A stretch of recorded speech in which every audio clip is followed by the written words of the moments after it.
కులగణనపై Congress BJP మధ్య మాటల యుద్ధం జరుగుతోంది. తమ సర్వేలో 56% మంది బీసీలు ఉన్నారన్నారు సీఎం రేవంత్. కొత్తగా ఎవరిని బీసీలో చేర్చలేదు అన్నారు. దీనికి కౌంటర్ ఇచ్చారు కేంద్ర మంత్రి బండి సంజయ్. కులగణనలో జనాభా సంఖ్య ఎందుకు తగ్గిందని క్వశ్చన్ చేశారు. ముస్లింలను బీసీలో చేర్చితే అసలు బీసీలకు 32% రిజర్వేషన్ మాత్రమే వస్తోందన్నారు. ఇవన్నీ రేవంత్ రెడ్డి నిన్నమన్న తెచ్చినాయి కాదు.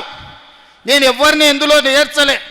ఎవరు ఎందులో ఉండరో రాజ్యాంగం పరంగా ఎవరెవరికి అధికారం వచ్చిందో వాళ్ళు లెక్కలు కట్టి లెక్కలు మాత్రమే నేను చెప్పిన.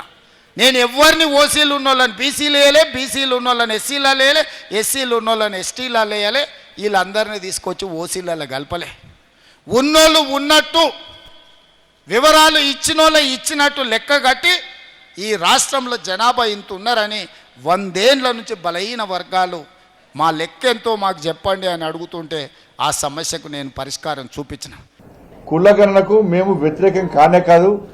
మీరు 42% బీసీలకు రిజర్వేషన్ ఇస్తుంటే దాన్ని పక్కా మేము స్వాగతిస్తాం.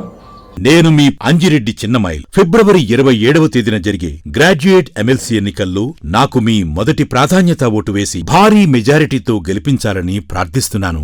కానీ మీరు ఇచ్చేది ఉపాధి రంగాల్లో మాకు ఇచ్చేది ఎంత? బీసీలకు ఇచ్చేది ఇంతకుముందు 27% ఉండే, ఇప్పుడు కేవలం 5% మాత్రమే ఇస్తున్నారు. అంటే 32% ఇస్తున్నారు మాకు. ఇంకా 10% ముస్లింల రిజర్వేషన్ మాకెందుకు ఇస్తారు? ఇంకా 10% ముస్లింలకు ఇస్తున్నారు. మీరు ఈ రకాలుగా చూసిన 4,30,00,000 జనాభా ఉన్నప్పుడు మీ సర్వేలో 3,70,00,000 అని ఏ విధంగా వస్తుంది? ఇంకా 60 లక్షల మంది ఏడికి పోయారు మరి.